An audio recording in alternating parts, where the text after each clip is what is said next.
میں جب گاؤں میں آیا تو تقریباً 70-80 گاؤں ایسے تھے جس میں کوئی بھی پوسٹ گریجویٹ نہیں تھا. I was the only one. میں بھی ان کے ساتھ کرائے پہ میرا حصہ بنتا تھا 10 روپے پر منتھ. کہتا میں ایک مشورہ دینا چاہتا ہوں آپ کو, یہ پیشاب کے لیے بہتر نہیں ہے. تو میں نے کہا کہ جی میں جب سیٹ ہو جاؤں گا, اپنی بیگم کو سنبھال سکوں گا, مینٹین کر سکوں گا, تو میں شادی کروں گا. اور میرے چھوٹے بھائی 2 تھے, انہوں نے, میرے والدین نے میرے سے پہلے شادی ان کی کر دی کہ ہم نے ایک دوسرے کو دیکھا نہیں تھا. میں نے اور میری مسز نے ایک دوسرے کو نہیں دیکھا تھا.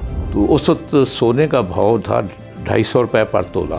تو ایسے بیٹھے ہوئے تھے, جب میں نے لیٹر پڑھا تو میں نے ایسے بات کر دی. میں نے کہا جی یہ مجھے فارغ کر کے دکھائے, میں ان کو عدالتوں میں گھسیٹوں گا. میرا یہ طریقہ تھا کہ میں نے کبھی بھی اپنی ٹیبل پہ کل کے لیے کام نہیں چھوڑا تھا, کلیئر کر کے جاتا تھا, بے شک مجھے کتنی دیر لگ جائے. وہ سینئر جو ہے میرے سے سینئر, جو انہوں نے مجھے اپنے چیمبر میں نہیں بلانا, وہ میرے پاس آئے گا. یہ ایک سسٹم تھا اس کا, ہمارا انگلش کمپنی کا. تو جب مجھے بلایا تو میں بڑا پریشان, والا خیر کرے.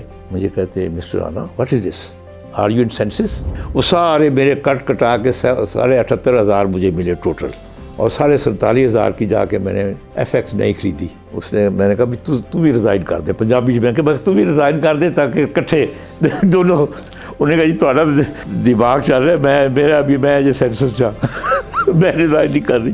کسٹم کورٹ میں گیا تو ہر آدمی ایسے مجھے دیکھ رہا تھا جیسے کوئی دشمن دیکھتے ہیں نا, کہ یہ کہاں سے آ گیا, یہ تو ہماری مناپلی تھی یہاں پہ, یہ کون آ گیا ادھر. پہلے تو مجھے میری بیگم نے کہا اسی دن رات کو جب ڈی نوٹیفائی ہم ہوئے, تو کہتی 2 نفل شکرانے کے پڑھو, اللہ نے آپ کو کسی عذاب سے بچا دی ہے. تو شامی صاحب جو ہے, مجیب الرحمان شامی, یہ میرے سب لوگوں کو میں نے مالکان کو دیے تھے نا, نوائے وقت والوں کو, جنگ کو, پاکستان والوں کو, یعنی ڈان کو, دی نیوز, جتنے بھی اخبار تھے سب کے خلاف کمپلینٹس تھی. یہ ایک ڈیلیگیشن بنا کے چیف پرائم منسٹر صاحب کے پاس گئے. انہوں نے کہا جی ہماری اسرارہ شمیم سے جان چھڑا دیں. انٹرویو میرا کر رہے تھے, انٹرویو کرتے ہی میرے نیند آ گئی. آپ کل زرداری صاحب آپ پہ ناراض نہ ہوں, میں سارے کیسوں میں اس کے خلاف وکیل پیش ہوا ہوں. یہ ساری کامیابی میری شادی کی بات کی ہے. میری بیگم میرے لیے بہت خوش نصیب ثابت ہوئی. ان کو بلا کے میں نے کہا جی یہ قرآن شریف ہے. میں نے کہا آپ اس پہ بلیو کرتے ہیں, یہ پرائم بک ہے, پرائم لا ہے, اس کے مطابق مجھے بتا دے کہ لیڈی کا حق ہے کہ نہیں, عورت کا حق ہے کہ نہیں. مجھے اپنے فقہ کے مطابق مت بتائے.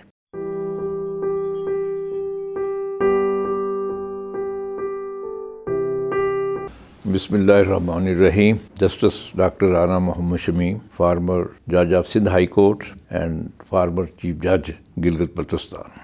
میں 23 دسمبر 1950 میں ایک چھوٹے سے گاؤں چک 78 پندریل, تحصیل خانیوال, ڈسٹرکٹ ملتان میں پیدا ہوا.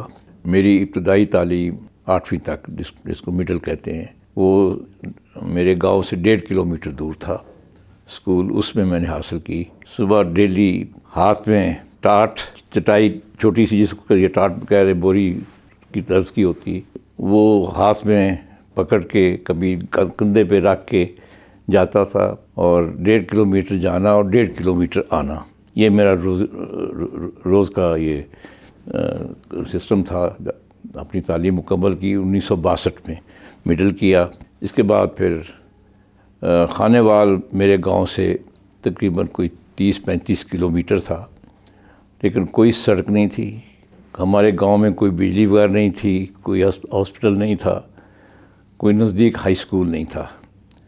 تو خانیوال میں داخلہ لیا, وہاں سے میں نے میٹرک کیا. اس کے بعد میں گورنمنٹ کالج لاہور میں آ گیا. اللہ کا یہ کرشمہ ہے کہ ایک میں بالکل ریموٹ ایریے میں, فار لانگ ایریے میں ایسی جگہ رہتا تھا جہاں کوئی فیسلٹی نہیں تھی.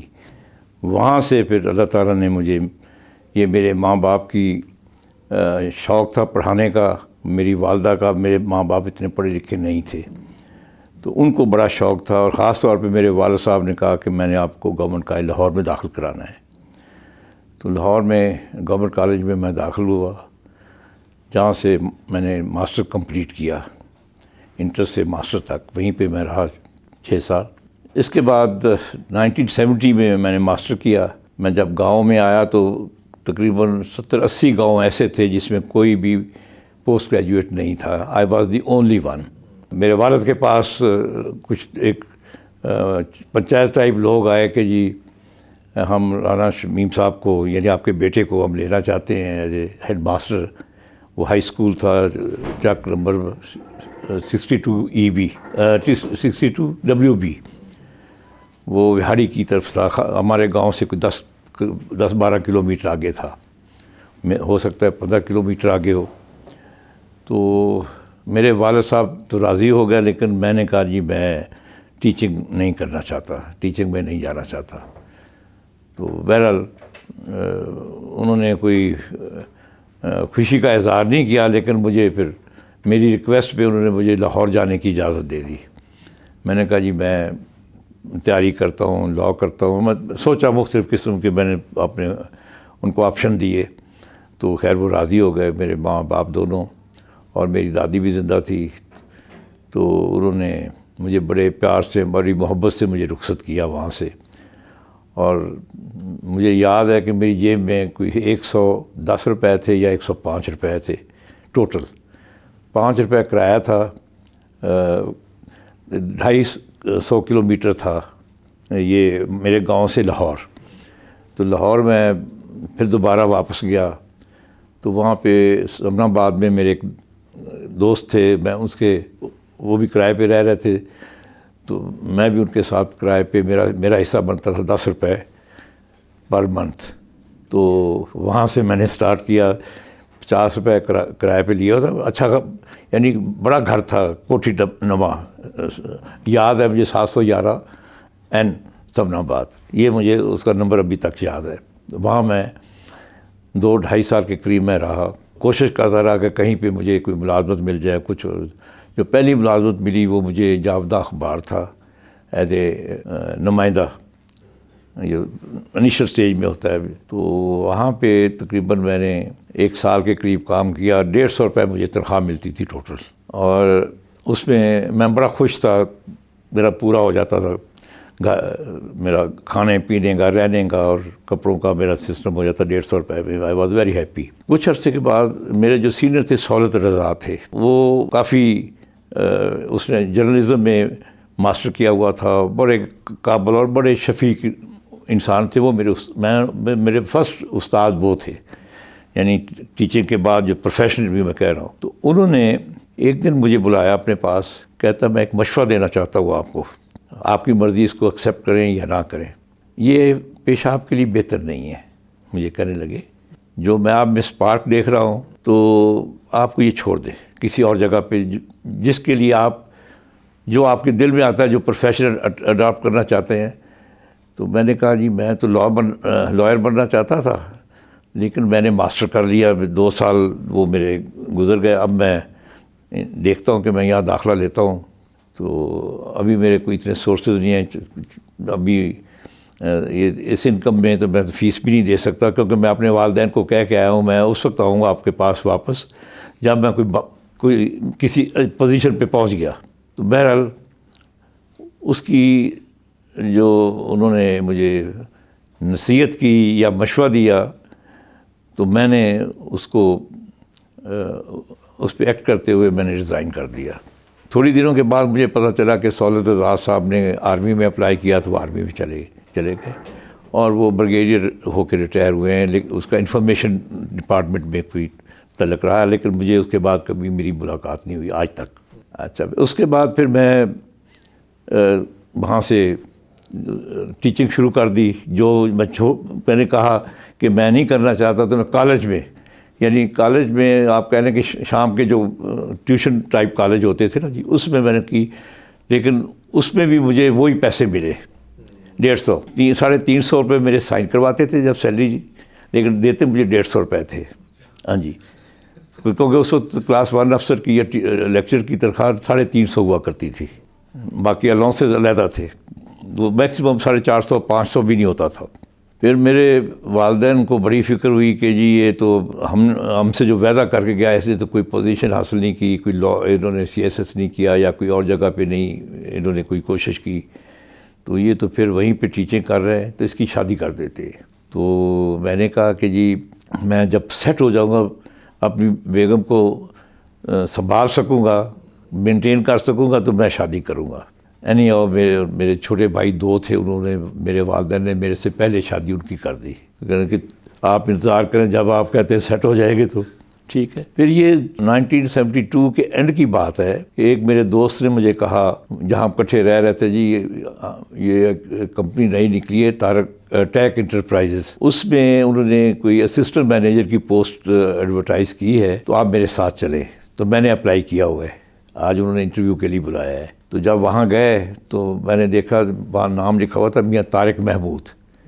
میں نے کہا یہ تو مجھے لگتا ہے راوین ہے. تو خیر ہم نے انتظار کیا, انہوں نے بلایا تو اس کو تو ساتھ میں بھی چلا گیا.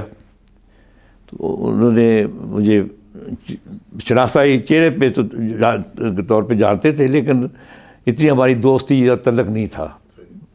ایک دوسرے کو کالج میں دیکھتے تھے, کیونکہ میاں طارق صاحب میں اس سے 1 سال سینئر تھے, اور اس کا ایک بھائی میاں جاوید, وہ میرے سے 1 سال, وہ بھی میرے خیال سینئر تھا. ناصر جونیئر تھا. وہ 3 بھائی تھے نا جی, پڑھ رہے تھے وہاں پہ گورنمنٹ کالج میں ایٹ اے ٹائم.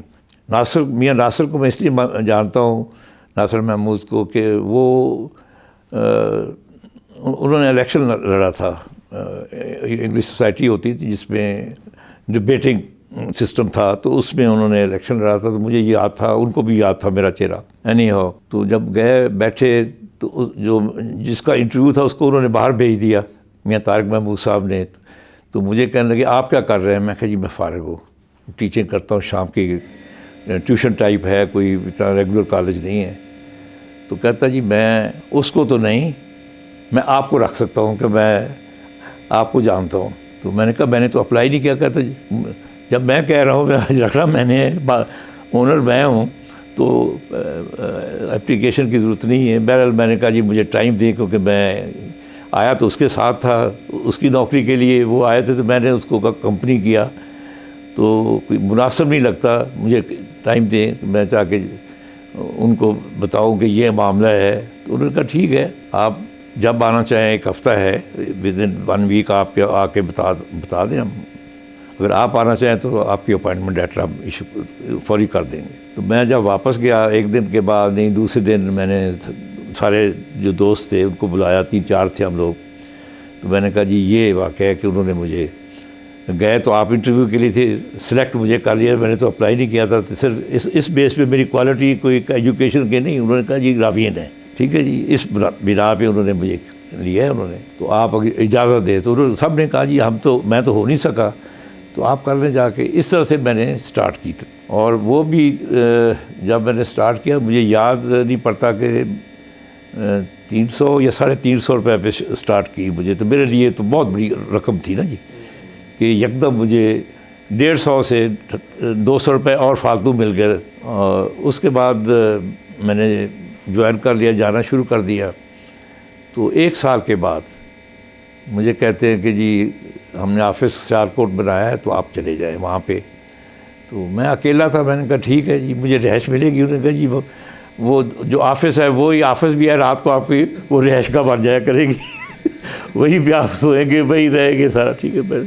میں نے کہا ٹھیک ہے جی. پھر مجھے ایک سائیکل دیا انہوں نے کہ جی یہ ایک سائیکل آپ کو ہم دے رہے ہیں کہ استعمال کریں. آپ نے وزٹ کرنا جتنے بھی ایکسپورٹرز ہیں, کیونکہ وہاں میں ایکسپورٹس بڑی ہوتی ہے, اسپورٹس گڈس کی اور سرجیکل گڈس کی. میرے اللہ نے مجھے بہت کامیاب کیا. میں ایک آفس میں وزٹ کرتا تھا, اور جو مجھے ہدایت ملتی تھی اس کے مطابق ایئر کارگو ہم لے کے ڈیلی بھجواتے تھے, شام کو رات کو بھجواتے, جو کلیکٹ کرتے تھے دن کے وقت. تو اللہ نے بڑی برکت ڈالی. تو میں نے میاں صاحب کو ریکویسٹ کی کہ مجھے سائیکل کی بجائے موٹر سائیکل دے دیں, تو مجھے اور آسانی ہو جائے گی چلنے پھرنے کی, ایزیلی جانے آنے کی. تو انہوں نے کہا جی پھر موٹر سائیکل بھی آپ کو دے دیتے ہیں. کچھ دنوں کے بعد موٹر سائیکل بھی دے دیا. تو جب الاؤنسز ڈال کے پھر الاؤنسز بھی دینے شروع کر دیے, تو تقریباً 450 روپے قریب مجھے تنخواہ ملنی شروع ہو گئی. تو میں سمجھتا تھا کہ میں دنیا کا بڑا ہی خوش قسمت آدمی ہوں, جو میری جتنی بھی مایوسیاں محرومیاں تھیں یہ کمپلیٹ ہو رہی ہیں یہاں پہ. مجھے انکریج بڑا کیا میاں طارق محمود صاحب نے. اللہ ان کی مغفرت فرمائے، پچھلے سال ہی فوت ہوئے، تو بہت ہی عظیم بڑے اچھے انسان تھے۔ میرا اگر وہ اس وقت مجھے سہارا نہ دیتے تو شاید میری کیا پوزیشن ہوتی مجھے ہی نہیں پتہ، کیونکہ جس حالات میں مجھے سہارا دیا گیا، امپلائمنٹ دی گئی، تو وہ میرے لیے سب سے بگیسٹ سپورٹ تھی زندگی کی، میں سمجھتا ہوں، جس کو میں ابھی بھی ریکگنائز کرتا ہوں، اور میں ایکنالج کر کے ان کو بتایا بھی تھا کہ جی میں جتنی بھی اس کے بعد میں نے پوزیشن حاصل کی میں بتاؤں گا، یہ میں کہتا ہوں کہ دیٹ واز بیکاز آف میاں طارق محمود۔ اگر مجھے وہ سہارا نہ دیتے تو آج میں یہاں نہ ہوتا۔ اس دوران جناب میاں اویس صاحب سے بھی ہماری ملاقات ہوئی، یہ بھی میری طرح بانیوں میں سے ہے ٹیک کارگو میں، ان کی بڑی کنٹریبیوشن ہے، اور اویس صاحب بہت ہی اچھے انسان، ان میں ایک بڑی خوبی ہے کہ پابند سو مصلحت شروع سے ہی، اور ہی از اے ٹروتھفل پرسن، تو ان سے میری کافی انڈرسٹینڈنگ رہی ہے۔ اس کے بعد 74 کے اینڈ پہ میں نے اپنے والدین کو کہا جی اب میری شادی کر دے، اب میں اس قابل ہوں کہ اپنی بیگم کو بس مینٹین کر سکتا ہوں۔ تو اس وقت سونے کا بھاؤ تھا 250 روپے پر تولہ، جو اب 2.5 لاکھ ہے نا، 250 تھا اس وقت۔ بہرحال میرے دسمبر میں نکاح ہو گیا 1974 میں، اور دسمبر 73 میں نکاح ہو گیا، اور 74 مارچ میں 23 مارچ کو میری شادی ہو گئی۔ تو اس میں میاں صاحب نے کنٹریبیوٹ کیا۔ مجھے یاد ہے کہ مجھے جو 5,000 دیا وہ سمجھ لیں کہ اس وقت 50 لاکھ۔ اس میں نے کچھ میرے پاس میں نے سیونگ کی ہوئی تھی، میں نے اپنے والدین کو کہا کہ بھئی اس سے زیور اور کپڑے لے لو، میں نے ان کو 10,000 روپے دیا، میں نے کہا یہ میرے پاس پیسے ہیں، اسی میں سارا ارینجمنٹ کرنا ہے۔ ان کا کوئی عرض تو ہو جائے گا بڑا آرام سے۔ پھر میری والدہ نے کہا کہ دیکھو ہم گاؤں کے رہنے والے ہیں، یہ میری جو جس سے نکاح ہوا وہ اس وقت لیکچرر تھی، وہ پہلے خانے وال میں تھی، اس کے بعد ہے سیالکوٹ سے ان کا تعلق تھا، بیسیکلی وہ جموں سے تھے، اور پری پارٹیشن سیٹل تھے اپنا سیالکوٹ میں۔ تو یہ رشتہ پھر ان کے ساتھ طے ہوا۔ پھر اب میری والدہ نے کہا کہ دیکھو جی ہم گاؤں کے لوگ ہیں، آپ یہ پیسے ان کو دے دیں، یہ اپنی مرضی سے چیزیں خرید لیں، کپڑے اور زیور، تاکہ یہ کل یہ نہ کہیں یہ ہمیں پسند نہیں اور یہ نہیں پسند۔ اور اس سے وہ بڑے خوش ہوئے، کیونکہ میرے فادر ان لا نے 1940 میں مجھے بتایا گیا تھا کہ انہوں نے MSc میتھمیٹکس کیا تھا، اور انہوں نے یتیمی میں زندگی گزاری تھی، یعنی ان کے بچپن میں اس کے فادر کی ڈیتھ ہو گئی تھی۔ تو وہ وہاں پہ کالج کی بجائے وہ ہائی اسکول میں ہی رہے، ہیڈ ماسٹر بھی رہے، پڑھاتے رہے، ایجوکیشن میں وہ رہے۔ تو بہرحال انہوں نے میری اس بات کو بڑا، میرے پیرنٹس کی بات کو بڑا اپریشیٹ کیا۔ ہم نے ایک دوسرے کو دیکھا نہیں تھا، میں نے اور میری مسز نے ایک دوسرے کو نہیں دیکھا تھا۔ جب کپڑے لینے گئے، زیورات خریدنے تھے، وہ آرڈر دینا تھا یا کیا تھا، لاہور لے گئے مجھے، اس وقت وہ ساتھ گئی۔ اس وقت کھانے کھاتے وقت ہم نے ایک دوسرے کو دیکھا، بس یہ ایک تھوڑی سی جھلک تھی بس۔ اس کے بعد آ گئے، اور مارچ تک جب تک ہماری شادی نہیں ہوئی تو ہم نے ایک دوسرے سے ٹیلی فون پہ تو کبھی کبھی رابطہ ہو جاتا تھا، لیکن ویسے ہم نہیں کبھی ملے بیفور میرج۔ چونکہ نکاح بھی ہو چکا تھا، میری شرعی طور پہ تو میری بیگم تھی تو میں مل سکتا تھا، لیکن جو ٹریڈیشنل ویلیوز تھے میں نے اس کو مینٹین کیا۔ شادی ہو گئی تو میں نے ایک دن کہا میاں صاحب کو، میں نے کہا میرے اخراجات بڑھ گئے تو میری تنخواہ بڑھا دے۔ کہتا ہے مجھے لگتا ہے تیری بیگم نے کہا ہوگا۔ میں نے کہا ہاں کہا، مشورہ تو اس نے دیا تھا، تو میں نے ہمت نہیں ہو رہی تھی آپ سے بات کرنے کی۔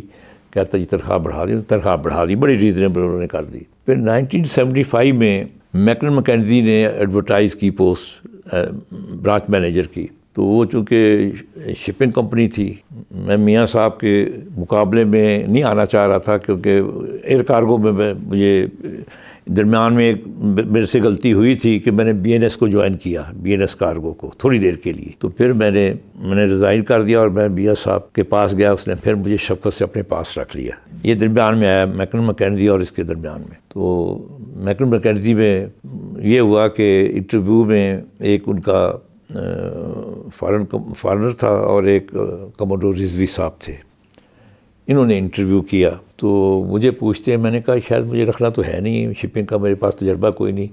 انہوں نے ایک فارم دیا کہ ایکسیپٹیبل سیلری، پرٹیکولر لکھ رہے تھے ایجوکیشن، یہ وہ سارا ایکسپیرینس ایکسپیرینس سی کارگو کا تو میرا کوئی ایکسپیرینس میں نے نہیں لکھ دیا. تو ایکسیپٹڈ سیلری تھی, اس سے پہلے میں نے لکھ دیا نمبر 1 پہ ہاؤس فرنسڈ اور انفرنسڈ, نمبر 2 پہ میں نے لکھ دیا کار ڈرائیور اور وداؤٹ ڈرائیور, 3rd پہ لکھ دیا salary as per company rules. تو وہ انہوں نے مجھے سوال کیا کہ جی یہ کیا آپ نے لکھ دیا, جی یہ ہم نے کالم میں تو یہ نہیں دیا ہوا تھا, تو آپ نے 2 چیزیں پہلے لکھ دی. میں نے کہا یہ 2 چیزیں پہلے میرے پاس ہوں گی تو میں کمفرٹیبلی کام کروں گا. تو اس نے کہا یہ ایکسپیرینس آپ نے نہیں لکھا ہے. میں کہا لرن فرام دا ٹیبل. کوئی MPA کوئی MBA سب لوگوں نے اپلائی کیا, کسی نے کچھ لکھا کسی نے کچھ لکھا.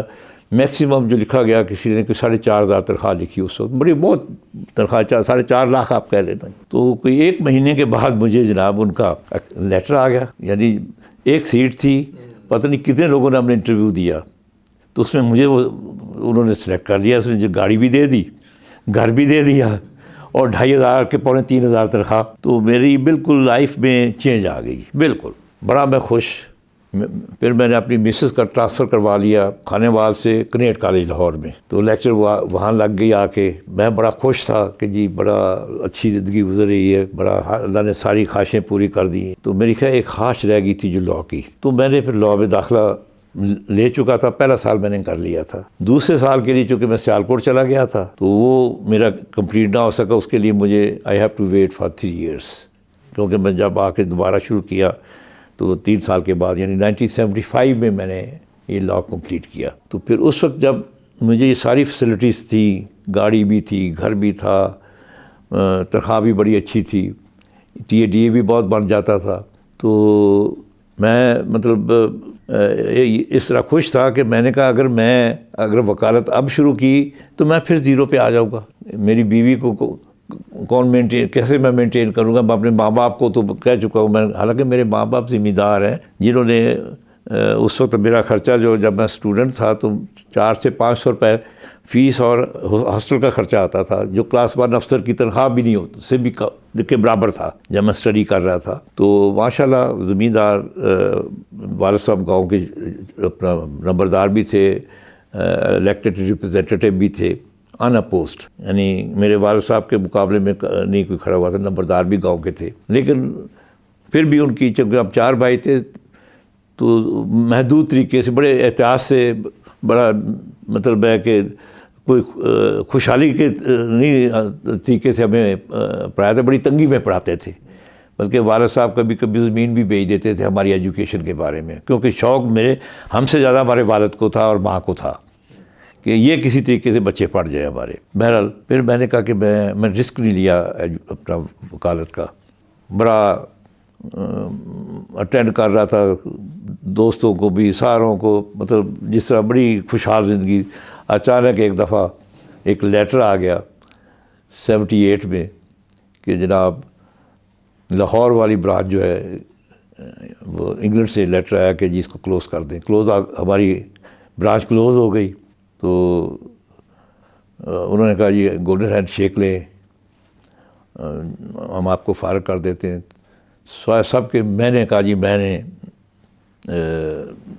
ریزائن, گولڈن ہینڈ شیک نہیں رہ رہا, کیونکہ اس میں ایک پروویژن تھی کہ ان میں سے 50% آپ جو ٹرانسفر کرنا چاہتے ہیں آپ کراچی میں ان کو ایڈجسٹ کر دیں. یہ ان میں دی گیا تھا لیٹر میں. تو ایسے بیٹھے ہوئے تھے, جب میں نے لیٹر پڑھا تو میرے ساتھی جو تھے, میرے اسٹاف تھا, تو میں نے ایسے بات کر دی. میں نے کہا جی یہ مجھے فارغ کر کے دکھائیں, میں ان کو عدالتوں میں گھسیٹوں گا. میں نے لاء کیا ہوا تھا تو میں سمجھا تھا کہ میں نے بہت قابل ہوں, میں پتہ نہیں, حالانکہ وکالت میں ایک دن بھی نہیں میں کسی کورٹ میں گیا تھا.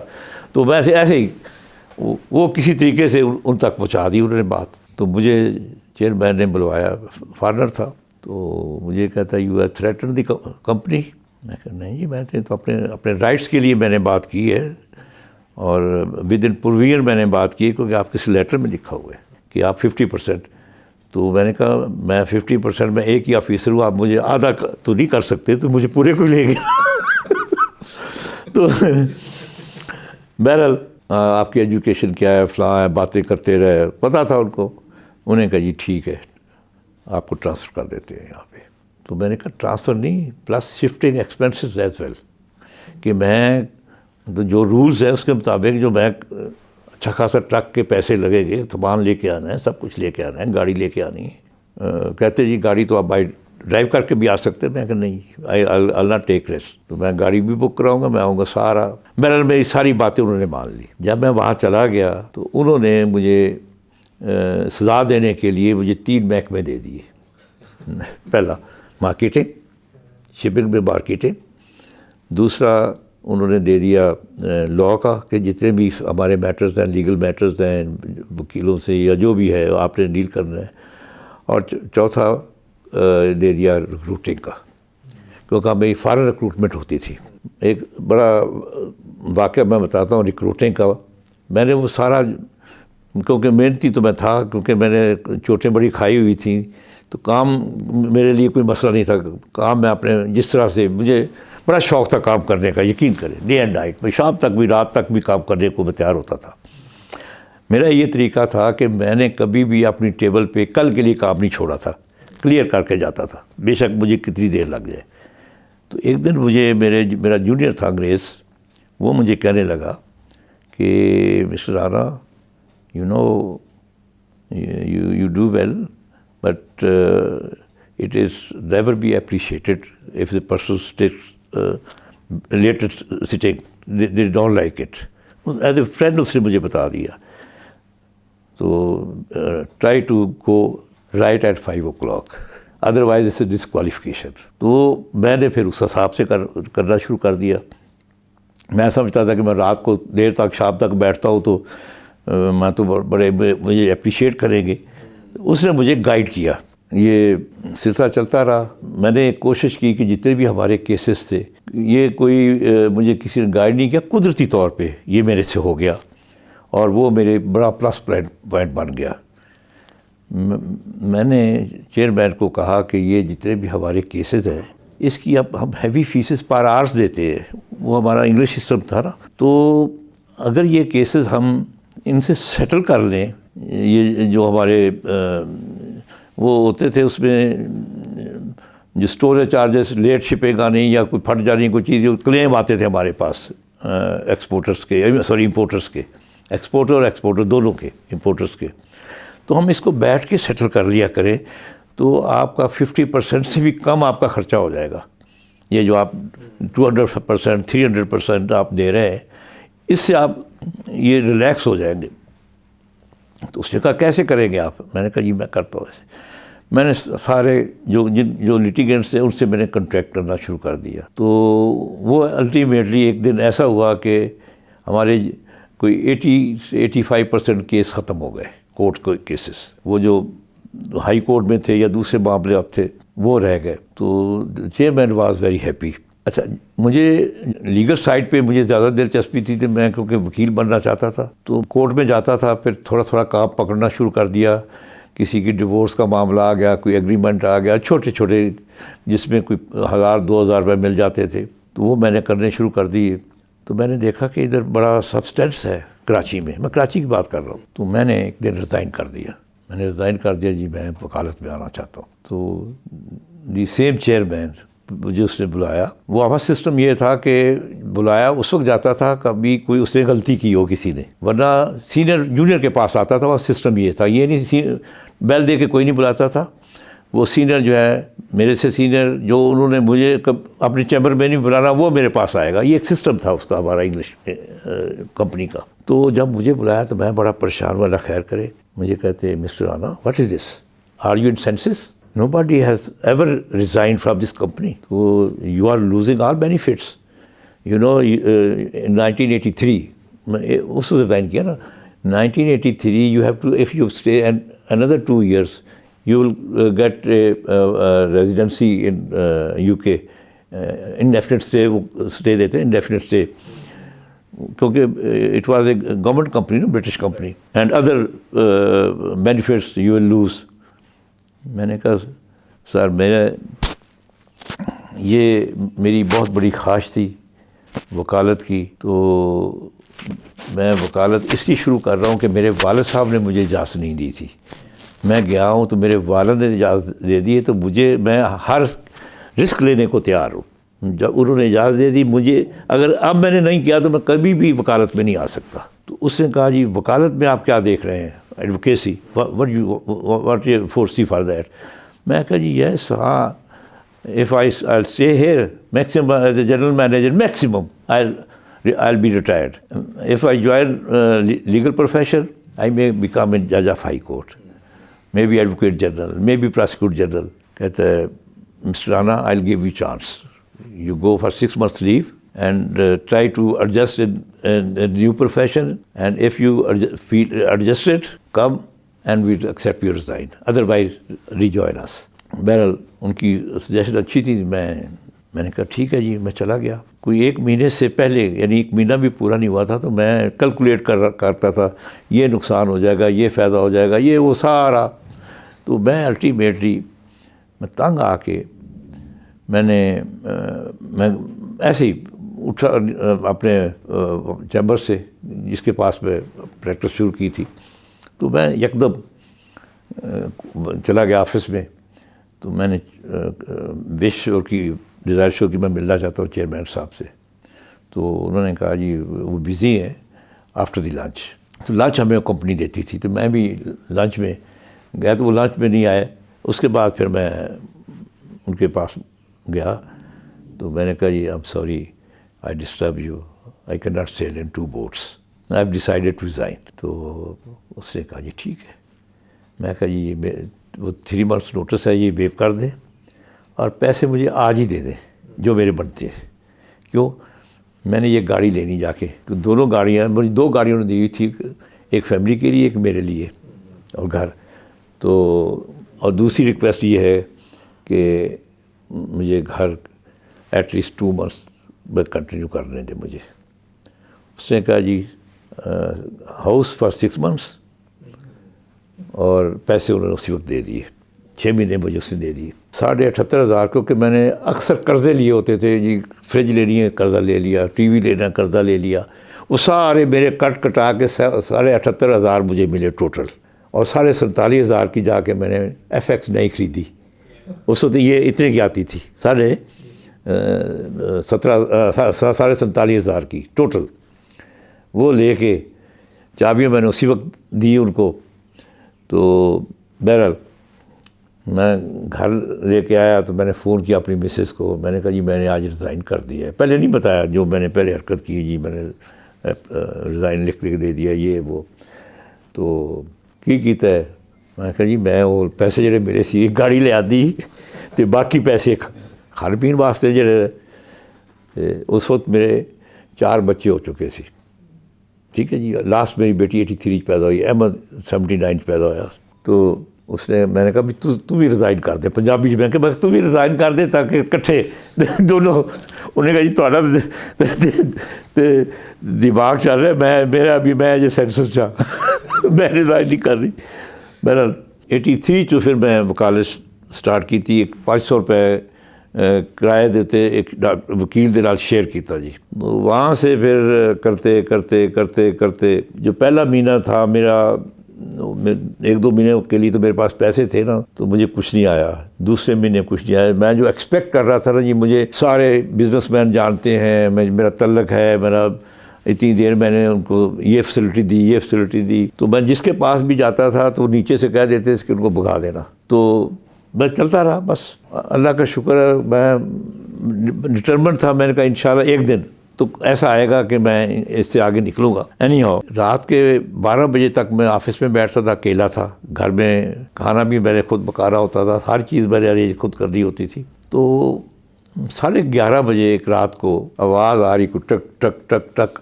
کو 4تھے فلور پہ میں تھا. تو سارے لوگ جا چکے ہوتے تھے. یہ جامعہ کلاس مارکیٹ کے پیچھے جامعہ وہ آرکیڈ تھا کہ کیا تھا، اس میں چھوٹا سا آفس میں نے رکھا ہوا تھا. آدھے دن میں وکیل جو وہ بینک میں تھے، لا افسر وہ ہوتے تھے. اس کے بعد وہ 2 بجے چلے جاتے تھے. اس وقت 2 سے بعد میرا آفس ہو جاتا تھا. شیئر میں کرتا تھا، 500 میں دیتا تھا، 500 وہ 1000 روپے کرایا تھا. تو دیکھا کہ ایک بندہ آ رہا جی آیا ہے. میں جو سب سے بڑی کتاب تھی وہ میں رکھ کے آگے پڑھنی شروع کر دی. اسے بھی اس کے ان سائڈ آنے میں تو میں نے کتاب اٹھائی اور میں نے کہا کوئی بندہ آ رہا ہے ملنے کے لیے آ رہا ہے یا کیونکہ وہ لاسٹ فلور تھا ہمارا کہ اس سے اوپر تو جائے گا نہیں. تو آیا میمن, کہتا جی وہ میرا بھائی پکڑا گیا ہے, کوسٹ گارڈ نے پکڑ لیا ہے, اور وہ کیا ہے جی یہ جو کپڑا پتہ نہیں مختلف چیزیں الیکٹرانک کی چیزیں تھیں وہ انہوں نے پکڑی ہیں اور ساتھ میرے بھائی کو پکڑ لیا ہے, وہ جا رہے تھے کوئٹہ سے, اس کی بیل کرانی ہے. آپ کو میرے پاس کس نے بھیجا؟ اسے کسی افسر کا نام دیا یا امپلائیز کا نام دیا جی. انہوں نے کہا کہ اس وقت اگر کل ضمانت کے لیے موو کر رہے ہیں تو اس وقت رانا شمیم جو ہے نا جامعہ کلاس کے پیچھے جو ہے نا وہ چیمبر ہے اس میں بیٹھے ہوں گے, وہ دیر تک بیٹھتے ہیں. تو کہتا ہے تو میں نے کہا جی میں نے فیس, انہوں نے کہا کہ نہیں یہ فیس خود طے کریں گے, میں خود طے کروں گا. میں نے کہا شاید انہوں نے کہا کہ اب اتنی فیس لے لو. تو اس سے پہلے جو 1-2 میں نے کیس کی تھی میں 1500 روپے فیس لی ٹوٹل, ٹھیک ہے جی, ایک کیس کی. تو میں نے کہا بیل کے لیے تو 5000 ہوں گے, اگر کیس پورا کراؤ گے تو 10,000 روپے. انہوں نے کہا جی پہلے بیل کرا دو, پیسے کم کر دیں. بس وہ میرے ٹرننگ پوائنٹ تھا. تو مجھے وہ کیس مل گیا جی. کسٹم کورٹ میں گیا تو ہر آدمی ایسے مجھے دیکھ رہا تھا جیسے کوئی دشمن دیکھتے ہیں نا کہ یہ کہاں سے آ گیا, یہ تو ہماری مناپلی تھی یہاں پہ, یہ کون آ گیا ادھر. پہلا میرا کیس کسٹم میں. بہرحال وہ بیل ہو گئی, 2 دن کی انہوں نے 3 دن کی ڈیٹ دی, اس میں گئے اور بیل ہو گئی. تو وہاں سے میں اپنے آپ کو ایک وکیل سمجھنا شروع ہو گیا, بھی آج سے میں وکیل ہوں. پھر کرتا 2005 کے اینڈ میں مجھے فون آتا ہے پرنسپل سیکرٹری چیف منسٹر کا کہ آپ کو چیف منسٹر صاحب نے بلایا ہے. میں کرمنل کیس کرتا تھا, پہلے سول کر رہا تھا, کرمنل کیسز. تو اس میں اللہ کا شکر ہے نام بن گیا تھا میرا. میں گیا, کافی دیر انہوں نے بٹھائے رکھا مجھے, لوگ آ رہے ہیں ملنے جا رہے ہیں. مجھے آخر میں مجھے بلایا اس نے, کہتے جی میرے پرنسپل ہمیں پراسیکیوٹر جنرل سندھ چاہیے, یعنی وہ جو 22 گریڈ کی پوسٹ تھی, یعنی 0 سے 22 گریڈ میں. اچھا جی. اور وہ کہنے لگے جی ہمارے پاس ہم نے نیا ڈپارٹمنٹ بنایا ہے پراسیکیوشن کا, تو ہمیں فرسٹ پراسیکیوٹر جنرل چاہیے. تو آپ کے بارے میں سنا, پتہ کیا کہ آپ بڑے محنتی ہیں, بڑی مطلب آپ کی کامیابی کا ریٹ بڑا اچھا ہے.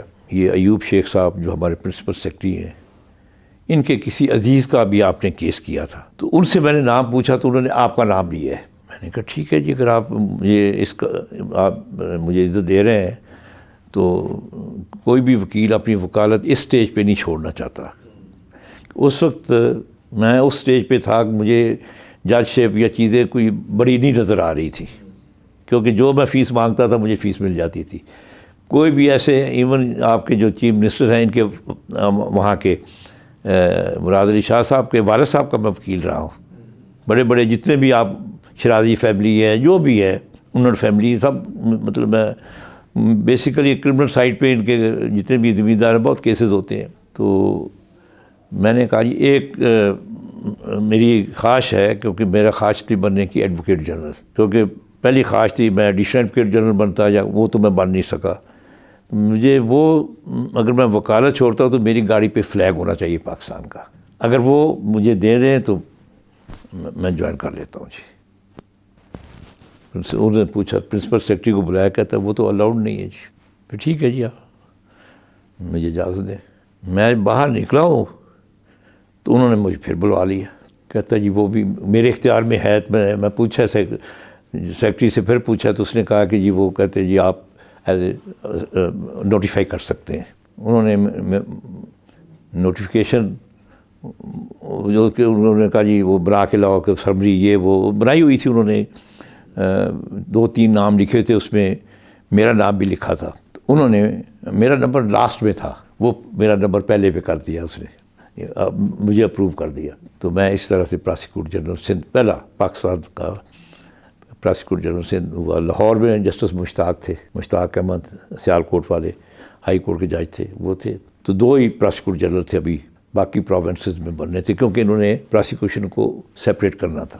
پھر 1 سال میں as a prosecutor general Sindh رہا. اس کے بعد قدرت نے مجھے جج آف ہائی کورٹ کے لیے ریکمینڈ کر دیا اللہ تعالیٰ کی طرف سے، کیونکہ نہ میرا وہاں کا ڈومیسائل تھا نہ کچھ تھا، اللہ تعالیٰ کی طرف سے راستے بنے، تو مجھے 1 سال کے بعد ریکمینڈ کر دیا ہائی کورٹ کا جج، تو میں اس طرح ہائی کورٹ کا جج بن گیا ڈائریکٹ، بجائے اس کے کہ سول جج سے جاتا ہے وہ بڑا 25-30 سال لگتے ہیں جانے میں، تو اللہ نے مجھے ڈائریکٹ ہائی کورٹ کا جج بنا دیا۔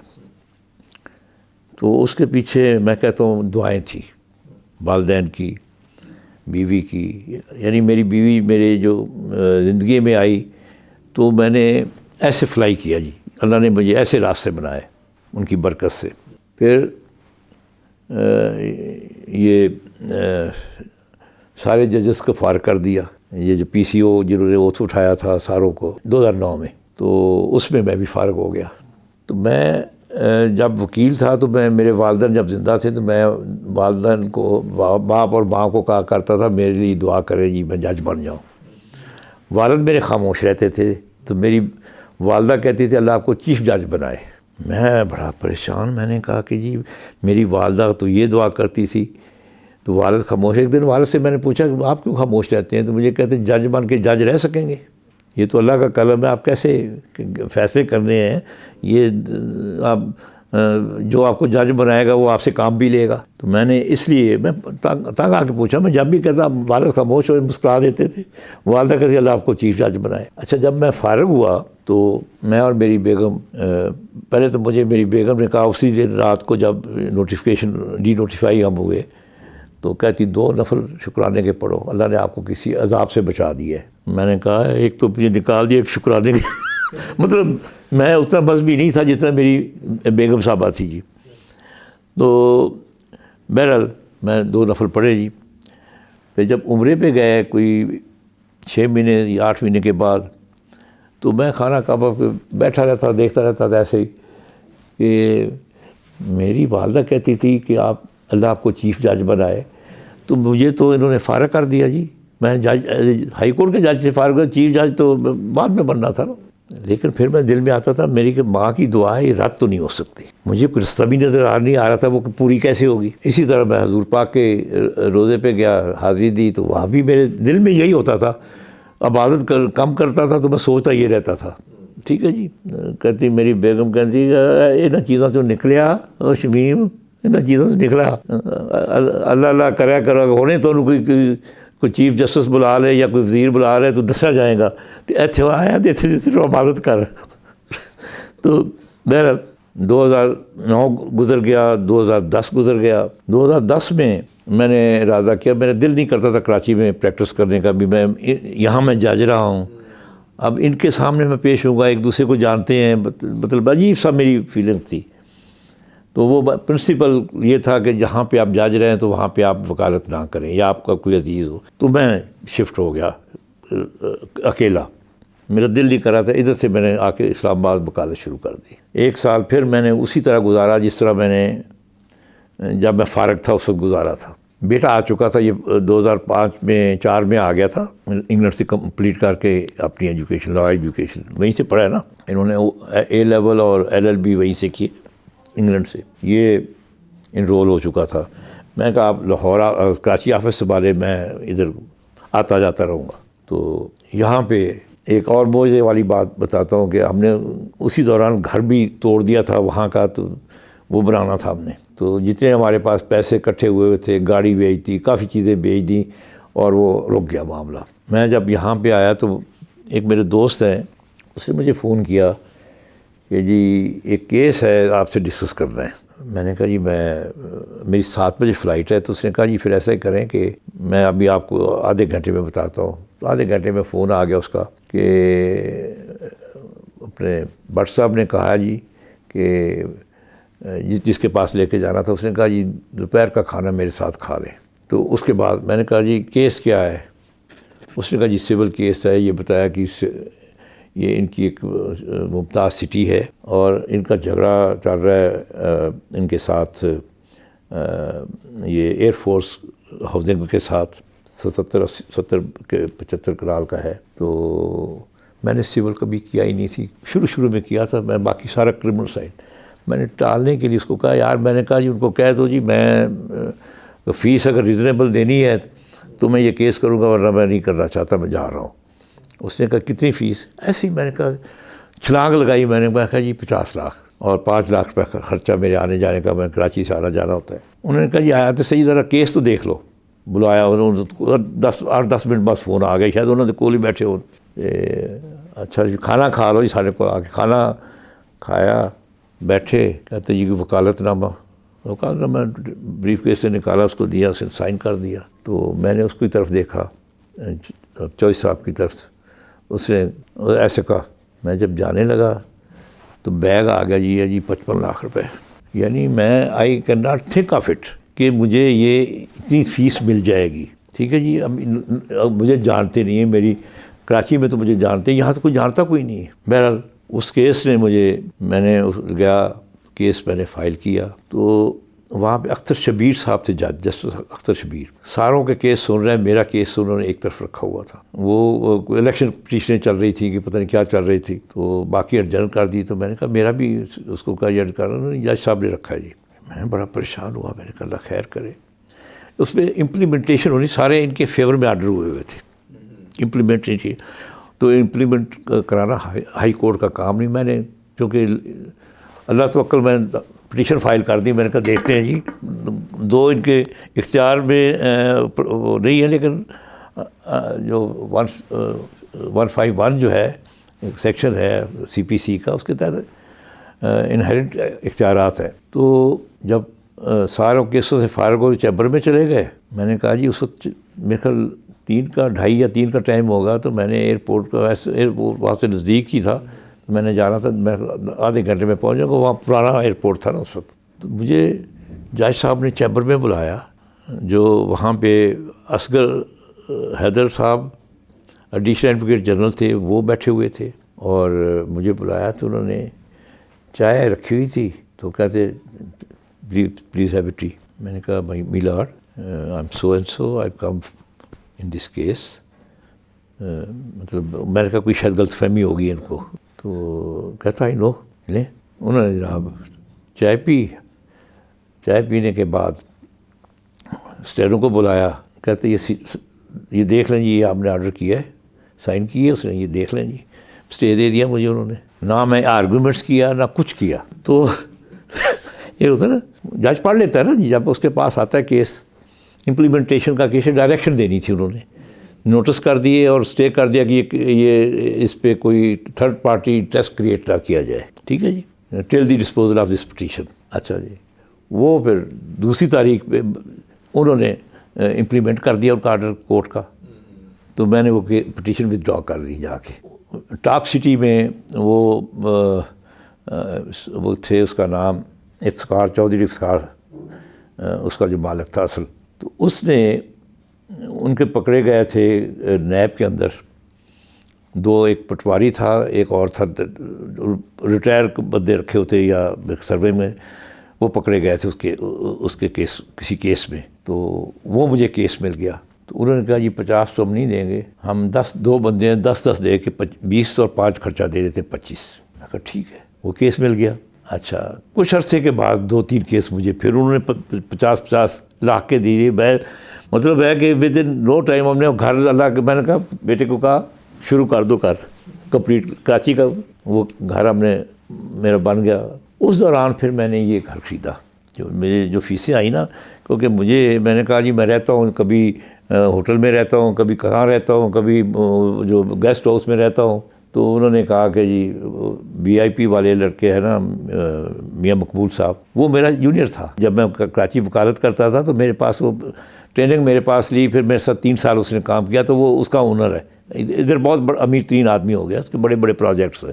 تو اس کو میں نے کہا، تو مجھے تو کسی میں نے اخبار میں پڑھا، تو وہ تو روات کی طرف سے تھا، وہ الہ آباد کا حصہ تھا، پتہ نہیں کون سا، وہ بڑی اچھی جگہ تھی، یہ جوڈیشل کالونی کے ساتھ ہی کر کے تھا، 1 کروڑ 15 لاکھ میں وہ گھر تھا، 600 گز کا، وہ امریکہ جا رہا تھا۔ ان سے میں نے بات کی میاں مقبول سے، تو مجھے کہتے ہیں آپ کہاں تک افورڈ کر سکتے ہیں؟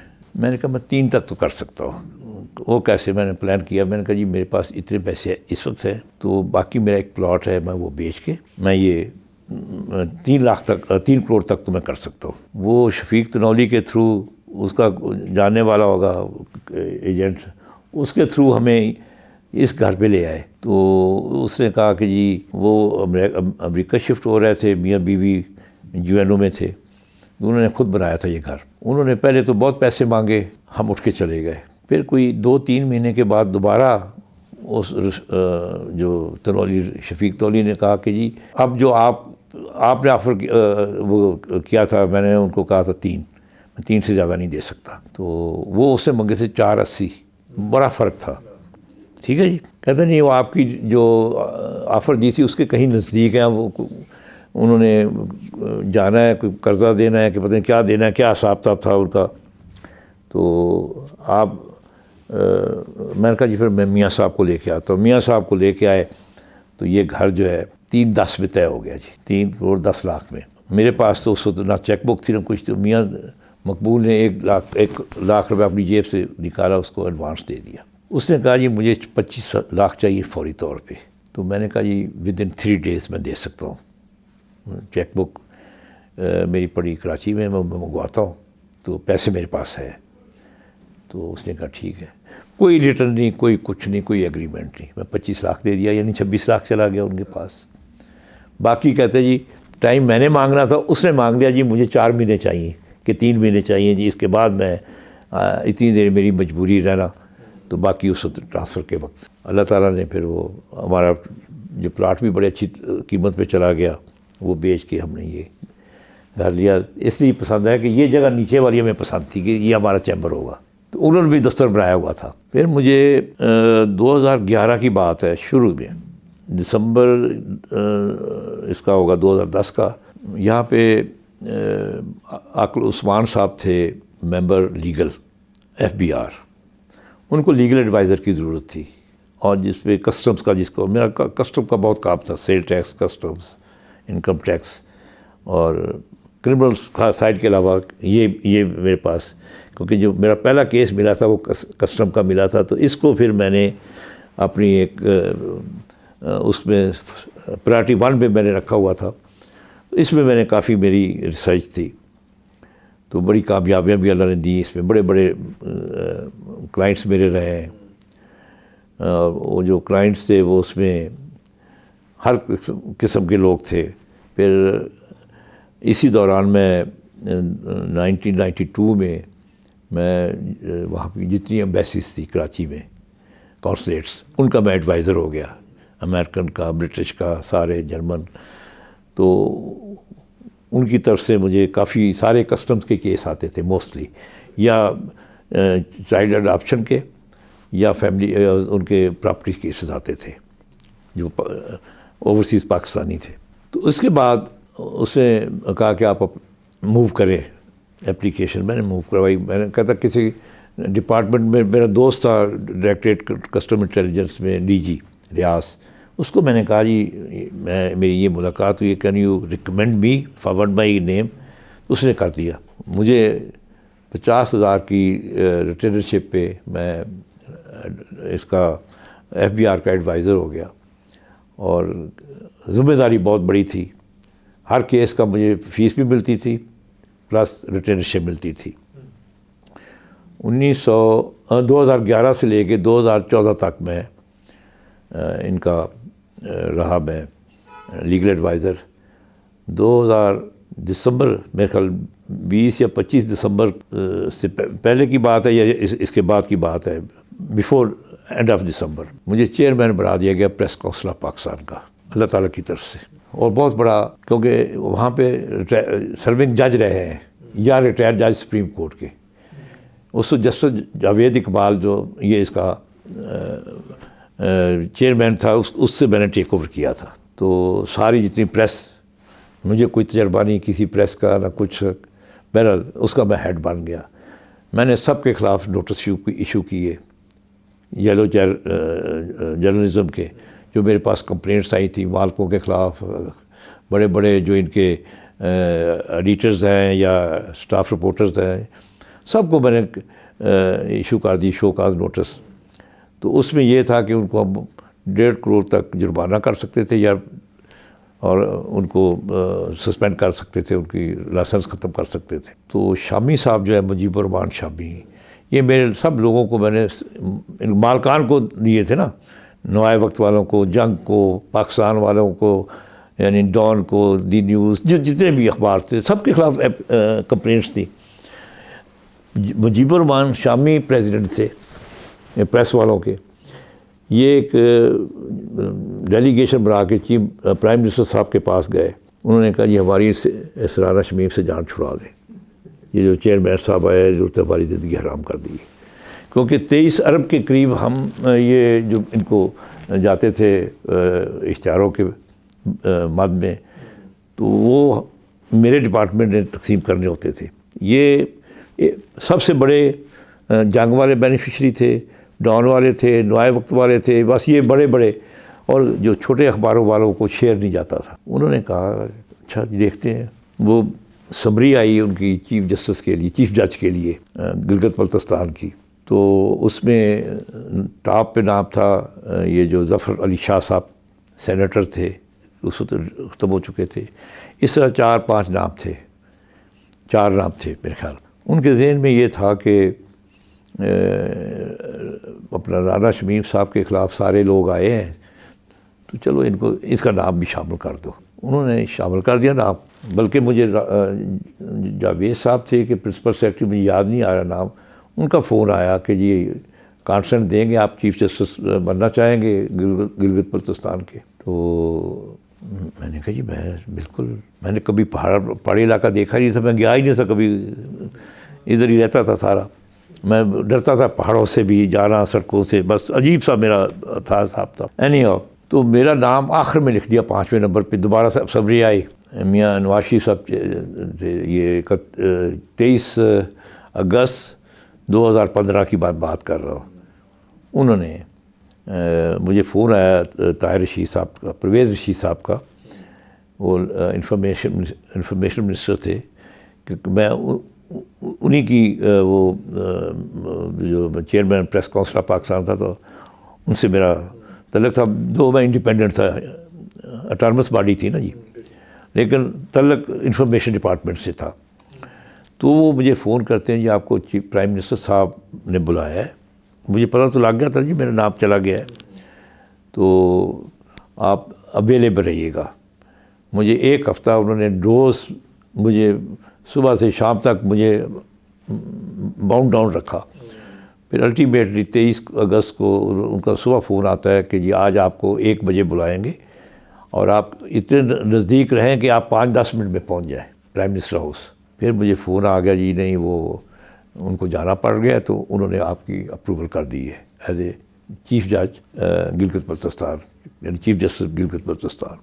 میں شکرانہ ادا کیا, اور میری وہ ماں کی دعا یاد آ گئی, کیونکہ چیف جج جو ہے نا عہدہ لکھا جاتا چیف جج, یہ صرف گلگت بلتستان میں ہے, دنیا میں کہیں نہیں ہے. ہر جگہ پہ پاکستان میں چیف جسٹس, آزاد کشمیر میں چیف جسٹس, اور جب جی بی کا نام آتا اس میں چیف جج. میری ماں نے چیف جج کہتی تھی دعا جب کرتی تھی. میں نے کہا دیکھو آج دعا میری ماں کی کیسے لگی ہے, یعنی پوری دنیا میں چیف جج کا عہدہ صرف گلگت بلتستان میں. اس طرح میں چیف جج بن گیا گلگت بلتستان کا جی فار 3 ایئرس. وہاں سے ریٹائر ہوا تو اخبار میں نے پڑھا سندھ گورنمنٹ نے یونیورسٹی ایک بنائی ہے, university of law, Zulfiqar Ali Bhutto university of law, پہلی یونیورسٹی ہے پاکستان کی جو لا کی ہے. باقی تو ڈپارٹمنٹ ہے نا, ہر یونیورسٹی میں ایک لا ڈپارٹمنٹ ہے. تو وائس چانسلر کے لیے انہوں نے ایڈورٹائز کیا, بلکہ مجھے وہاں سے کسی دوست نے بھیجا, وہ کلپ بھیجا کہ جی یہ آیا آن لائن اپلائی کرنا ہے. پھر یہ اظہر میرا جو پی اے ہے, یہ آفیشیل پی اے میرے جو as a chief retire chief جج ملتا ہے, 17 گریڈ کا آفیسر ہے یہ گورنمنٹ کا. تو اس نے پھر سارا اس کو فل اپ کیا, مجھے تو پتہ نہیں تھا, اس کو اپلائی کر دیا ہم نے. پھر حج پہ ہم نے جانا تھا, کیونکہ یہ آپ کے جو امبیسڈر ہیں یہ وہ دیتے ہیں اجازت نامہ دیتے ہیں کہ انوائٹ والا کر کے کہ بھی آپ جا سکتے ہیں. وہ کس طرح ہوا کہ میں نے فون کیا اپنے سیکرٹری کو جو ہمارا سپریم کورٹ کا سیکرٹری تھا عثمان جنجوعہ.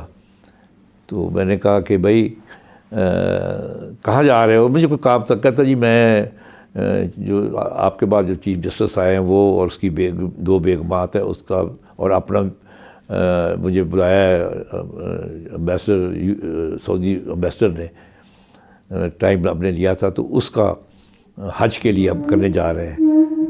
تو میں نے کہا میرا اور میری بیگم کا بھی نام ساتھ لکھ لو. میں نے دیے تو نہیں، کہتا نہیں. اس سے پھر ہمارے نام بھی لکھ دیے.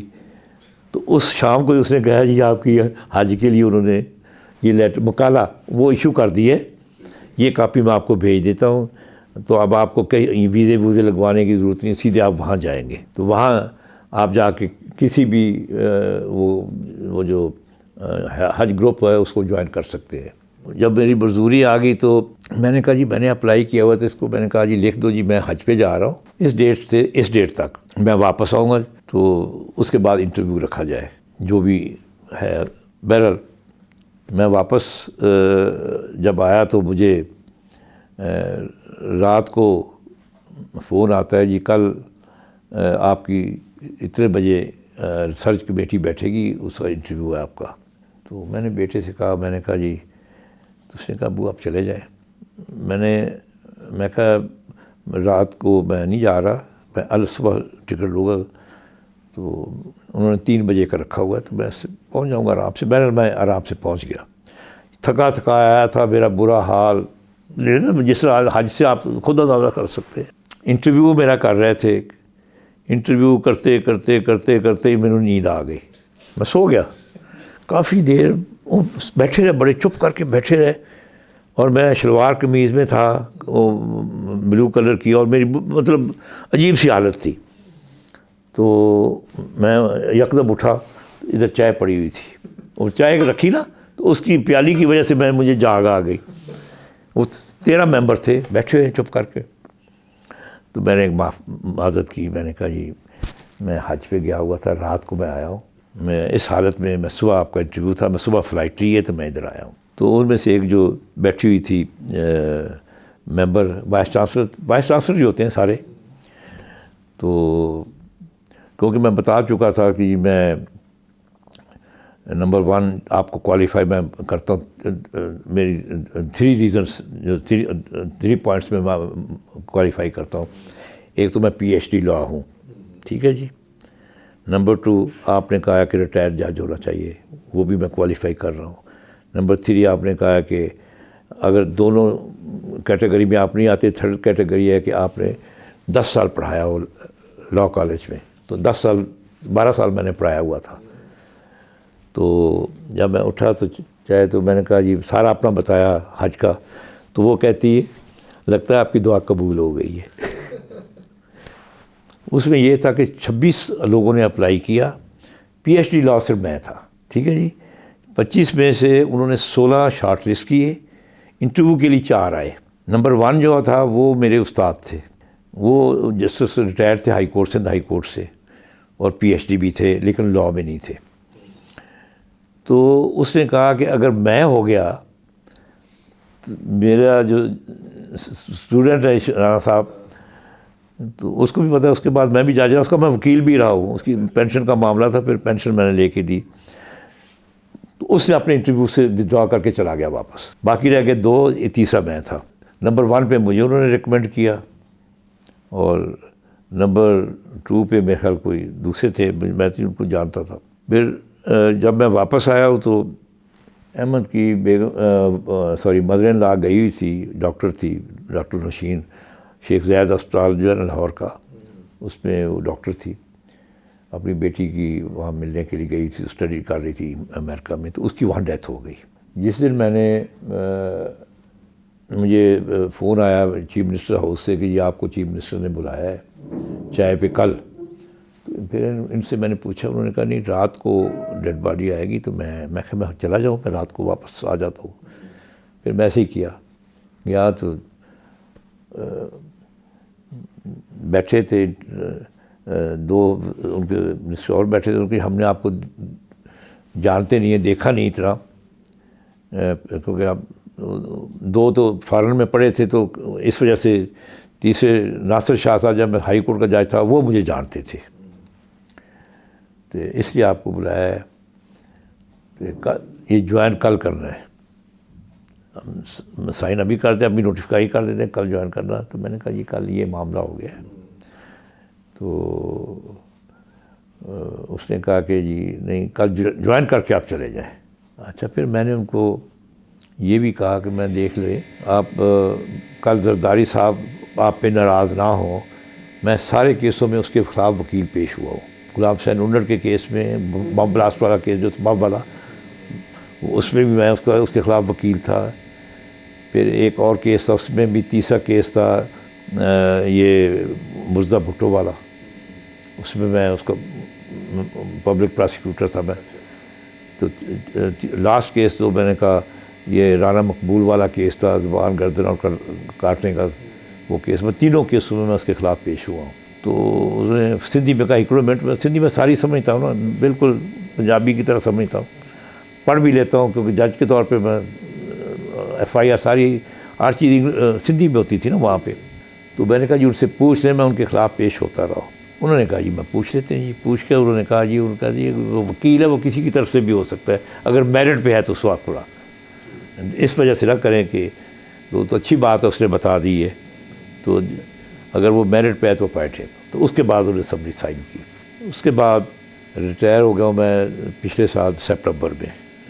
4 ایئر ٹینیور ہوتا ہے.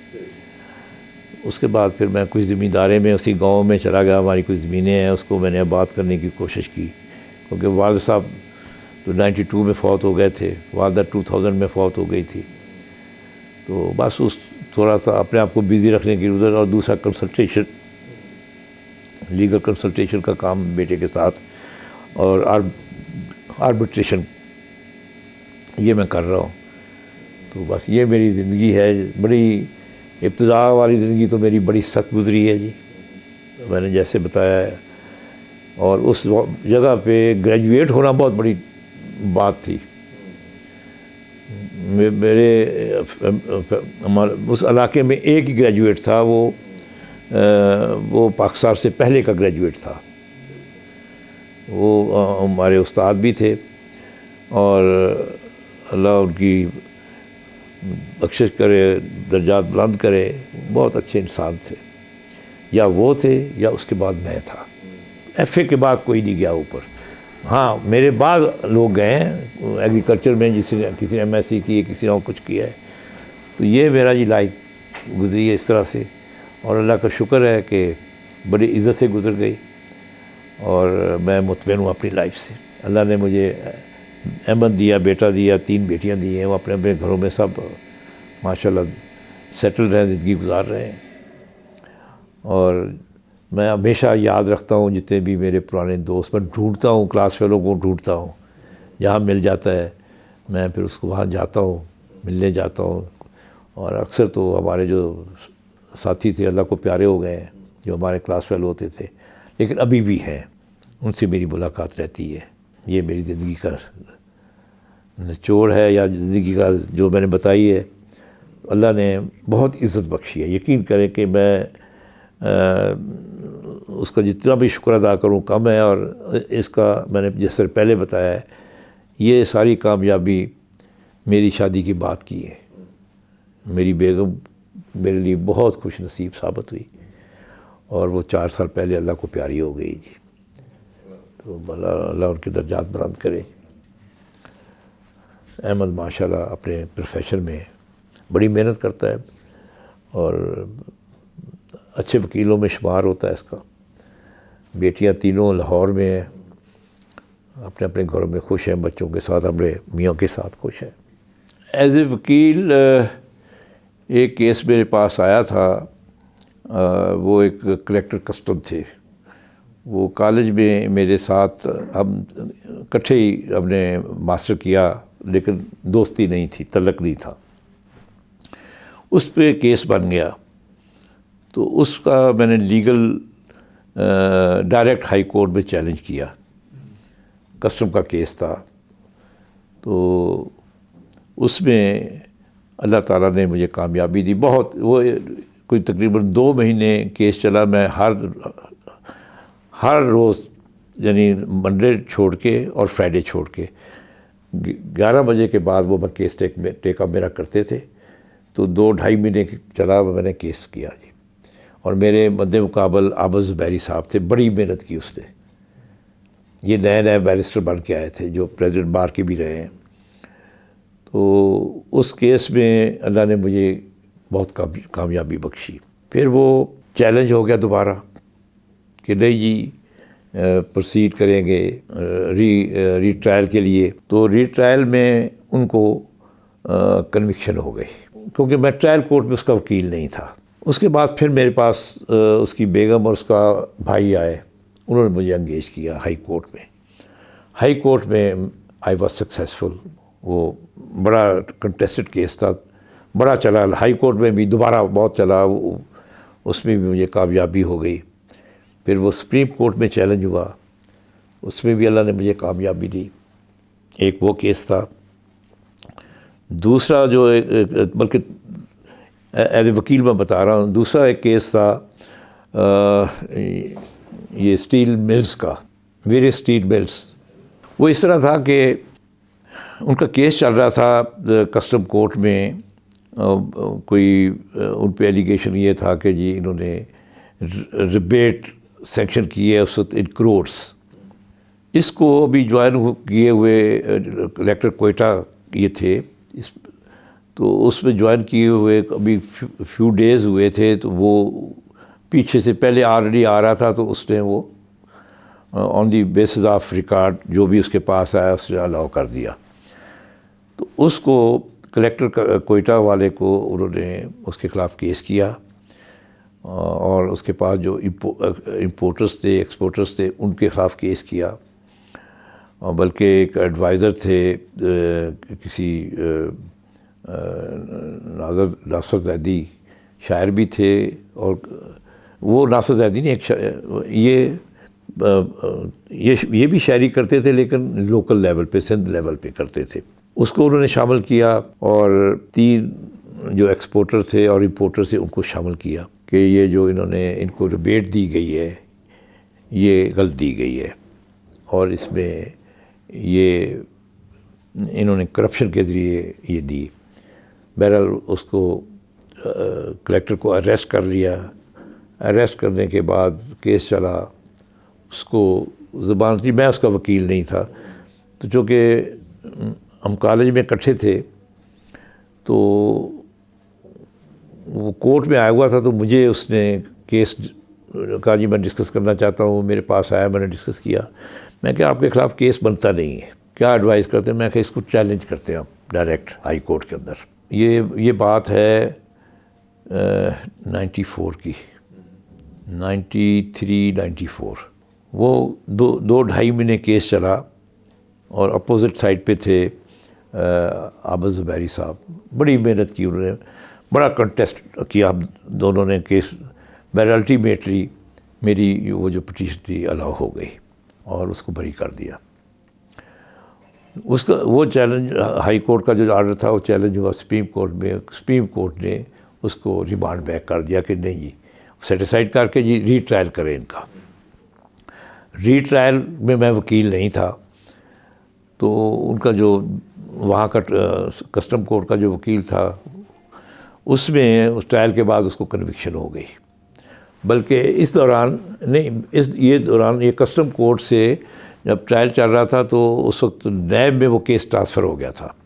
نیب میں ٹرانسفر ہوا, نیب میں جا کے اس کو سزا ہو گئی 5 سال, یاد نہیں مجھے 5 سال تھی یا کم تھی یا زیادہ تھی, 3 سال میرے خیال 3 سال سزا ہوئی, اور کوئی جرمانہ اس کو ہوا. تو پھر اس کے بعد اس کیس کو ہائی کورٹ میں فائل کرنے کے لیے اپیل. وہ کیس میرا اس کی بیگم اور اس کا بھائی آیا, تو میں نے ان سے کوئی اس وقت فیس نہیں لی کیونکہ وہ جس حالت میں وہ آئے تھے.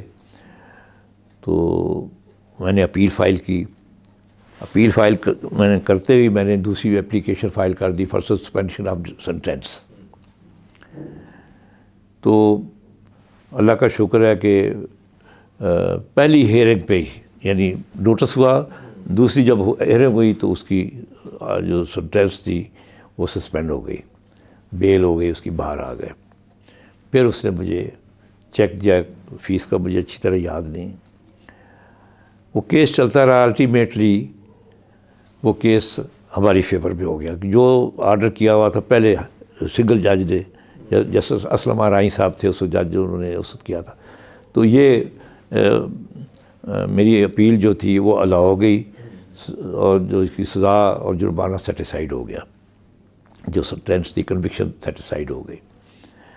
اس کے بعد نیب نے کیس فائل کیا اب سپریم کورٹ میں اس آرڈر کے خلاف، تو اس میں جو کیس سنا گیا فائنلی، یہ جسٹس آصف سعید کھوسہ صاحب تھے، جسٹس انور ظہیر جمالی صاحب تھے، اور ایک اور جج تھے، مجھے یاد نہیں اس کا نام۔ یہ فل بینچ میں لگا، یہی سنا گیا کراچی میں ہی، تو کوئی تقریباً گھنٹہ ڈیڑھ گھنٹہ میں نے آرگومنٹس کیے، کیونکہ اپیل ان کی تھی، پہلے انہوں نے کی پھر میں نے کیے۔ کورٹ نے میرے ساتھ ایگری کیا اور ان کی اپیل جو نیب کی ڈسمس ہو گئی۔ ایک تو یہ کیس تھا۔ دوسرا کیس تھا اسٹیل ملز کا، بڑا مزہ بھی آیا۔ وہ تھا اسٹیل ملز میں یہ کوئی مہربانی کی تھی as a care taker prime minister جو تھے چودھری شجاعت حسین، اینٹی کرپشن میں ان کا کیس فائل ہوا، اور کیس کے دوران کیس چل رہا تھا تو کوئی وکیل کوئی ان کا اور تھا، جس میں اتحاد اسٹیل مل یہاں پہ اسلام آباد کی ہے، اور مغل اسٹیل مل تھی، اور ایک اس وقت یہاں اس وقت سی بی آر تھی، اب ایف بی آر جو ہے، اس کے چیئرمین کا بھائی تھا، جن کا ہوٹل بھی تھا یہاں پہ بلیو ایریا میں، ان کی اسٹیل مل تھی۔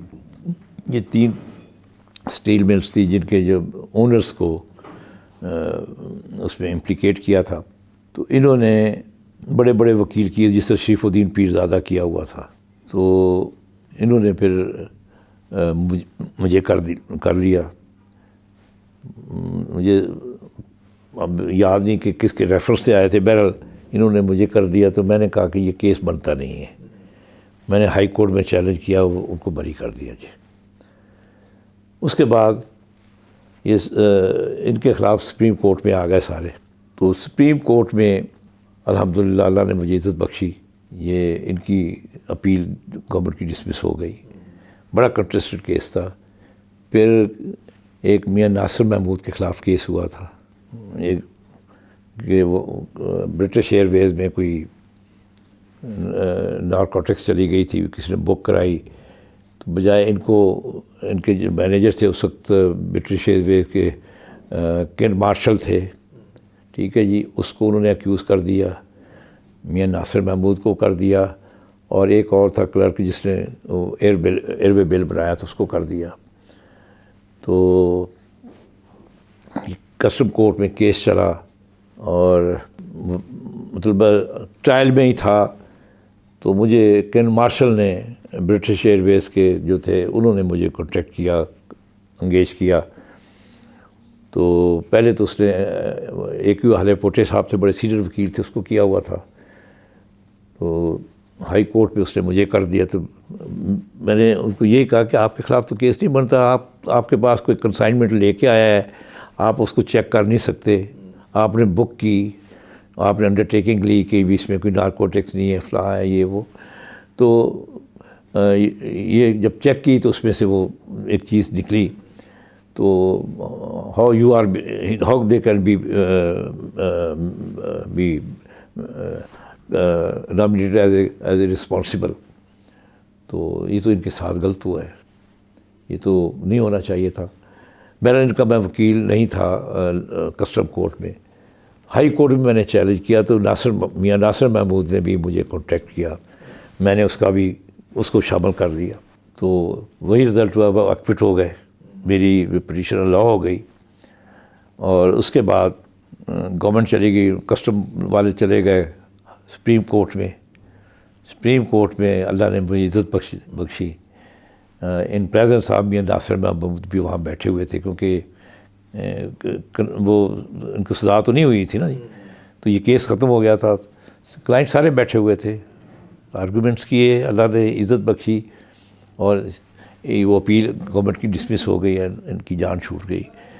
میاں ناصر محمود اس کے بعد بڑے ڈسٹرب ہوئے کیونکہ بڑا کنٹریبیوشن تھا میاں ناصر محمود کا. بہرحال پھر انہوں نے کوئی جی ایس اے وغیرہ لے لیا، مجھے نہیں پتہ، پھر میں تو کراچی میں تھا. تو لاسٹلی کیس رانا مقبول کا کیس، اس کے وارنٹ ایشو ہوئے تھے اور پرپیچویٹل وارنٹس کے اب نئے ایشو کرنے کی ضرورت نہیں، جہاں بھی ہو اس کو اریسٹ کر دیا جائے. تو میں نے ہائی کورٹ میں چیلنج کیا، تو وہ بھی کیس تقریباً کتنے دیر، کوئی 1.5-2 مہینے چلا جی کیس. 1.5 مہینہ یاد نہیں کہ مہینہ یا 1.5 مہینہ چلا. ایوری ڈے ہماری ہائرنگ ہوتی تھی وہاں پہ، چیف جسٹس اور ایک جج تھا ان کے ساتھ. اور تو بغیر الٹیمیٹلی یہ ہوا کہ میں نے آرگومنٹس کنکلوڈ کرنے کے بعد ریزرو ہو گیا. جب ریزرو ہو گیا تو میں نے اس کے 1 ہفتے کے بعد جو چیف جسٹس صاحب تھے وہ ان کی نوٹیفیکیشن ہو گئی، نوٹیفیکیشن ہی نامینیٹ ہو گئے فار جج آف سپریم کورٹ. ٹھیک ہے جی. تو میں ان کے پاس گیا، میں نے کہا سر میں نے اتنی محنت کی ہے، آپ کا بھی اتنا ٹائم لیا ہے، میں نے سنا آپ نے ریزرو کیا ہے تو اس کو اناؤنس کر دے. تو انہوں نے کہا جی اناؤنس میں نہیں کر سکتے کیونکہ جی میری نامینیشن ہو گئی ہے جج آف سپریم کورٹ. تو بہرحال انہوں نے، میں جب انسسٹ کیا، میں نے کہا جی آپ کوئی پابندی نہیں، آپ اناؤنس کر سکتے ہیں، جو بھی آرڈر ہے اناؤنس کر دیں، کیونکہ ریزرو کیا ہے آرڈر کے لیے، آرڈر پٹیشن الاؤ کریں یا ڈسمس کر دیں، 2 ہی چیزیں. مسٹر رانا میں نے یہ کیا ہوا تھا، یہ دیکھ لیں، ایسے مجھے انہوں نے کہا، میں وہ لفظ کہہ رہا ہوں، ایسے کہا یہ دیکھ لیں کہ یہ بہرحال جو میں نے ایسے ہی نظر آیا تو اس میں لکھا تھا petition allowed though it was not announced. لیکن یہ میرا کیونکہ اناؤنس نہیں تھی تو اس کی کوئی حیثیت نہیں ہے. لیکن مطلب اس جوش میں کہہ دیا نا یہ دیکھ لیں، حالانکہ ایسا نہیں ہوتا. میں نے بار بار جو میں ریکویسٹ کر رہا تھا جی، میں نے کہا جی آپ اس سے پہلے کہ آپ کی نوٹیفیکیشن ہو جائے، میں نے تو یہ کہا نا، میں نے کہ اس سے پہلے آپ کی نوٹیفیکیشن ہو یہ اناؤنس کر دیں، آپ کی مہربانی. تو بہرحال ایک یہ میٹر تھا اور ایک باقی ایسے دوسرے میٹر تھے. ایز اے جج جو سندھ میں ایک کیس میں سکر بینچ میں تھا کہ ایک لڑکے کو اب تو اس وقت آدمی تھا، اس کو سزائے موت ہوئی تھی ہائی کورٹ سے، سیشن کورٹ سے.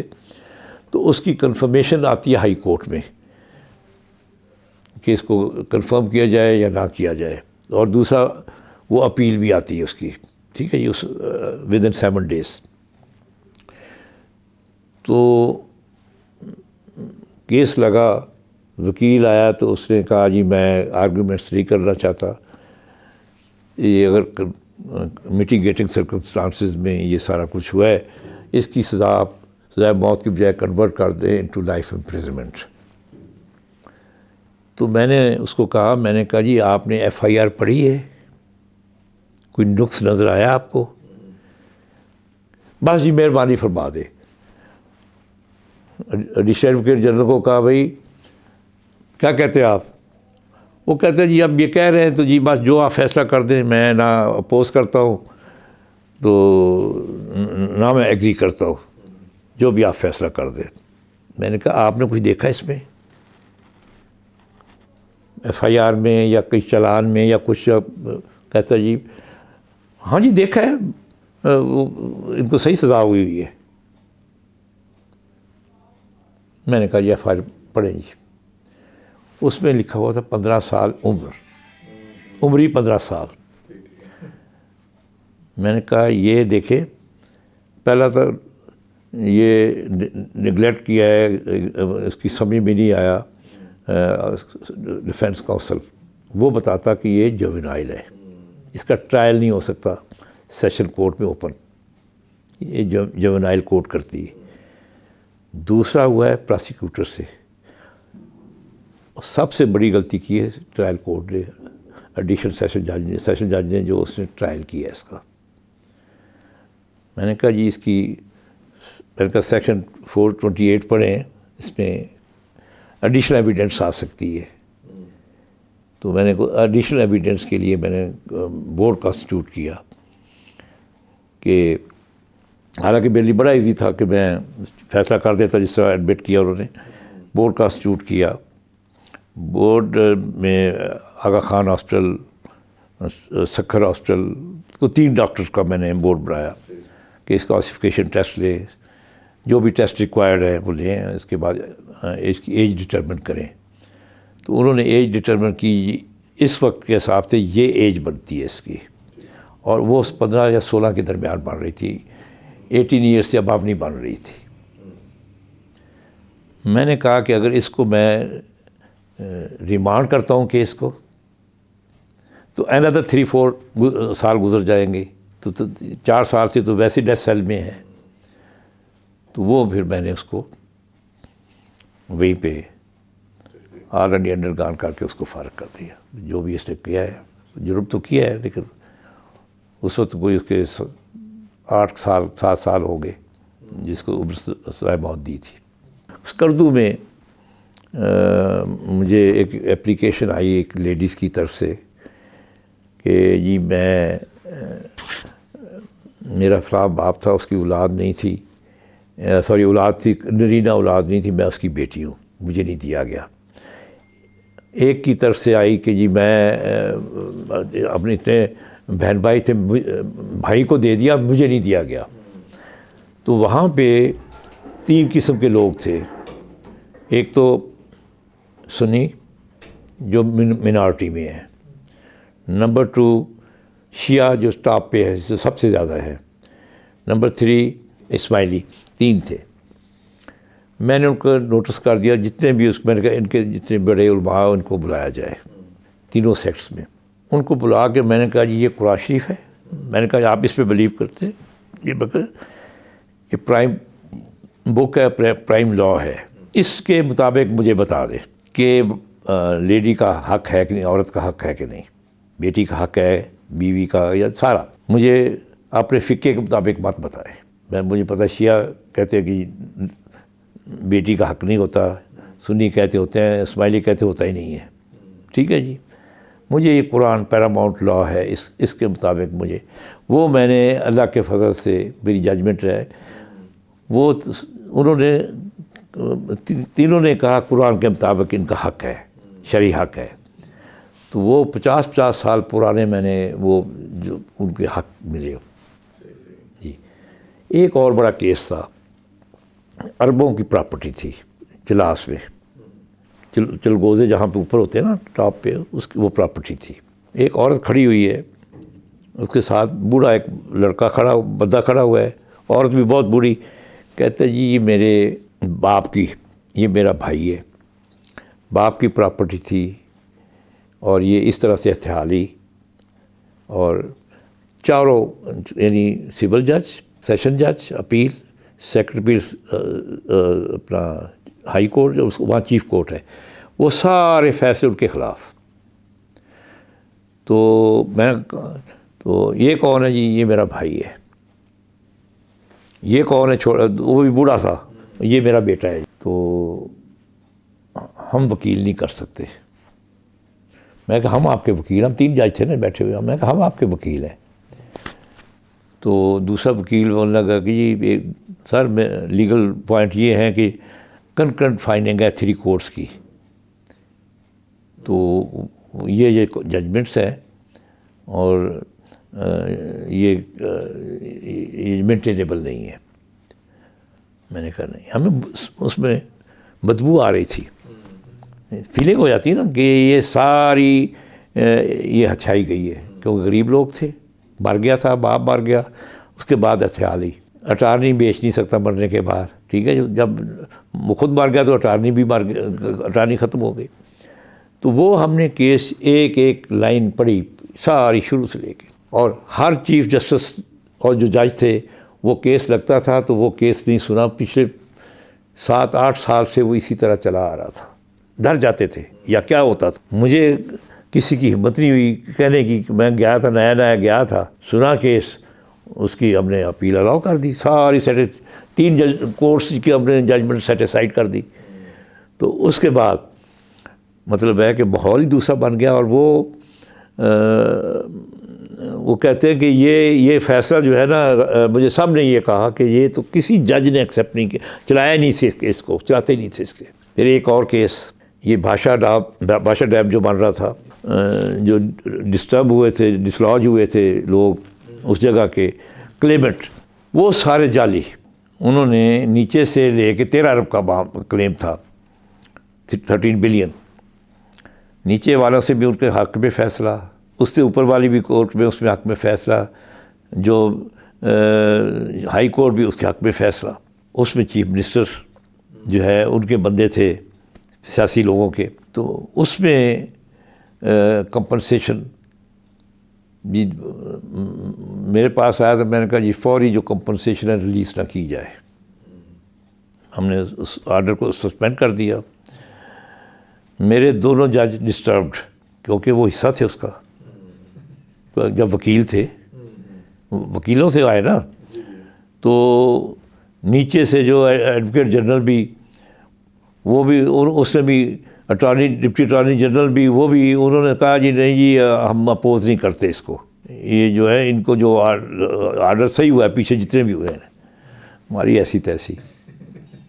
ہم نے کہا کہ نہیں جی اوریجنل جو لوگ ہیں جو وہاں پہ ریزیڈنٹ تھے اوریجنلی وہ آئے تو ان کا میں وہ اپنے کلیم 13 ارب کا میں نے وہ کلیم ڈسمس کیا، اور جس سے گورنمنٹ سے میرے اختلاف ہو گئے۔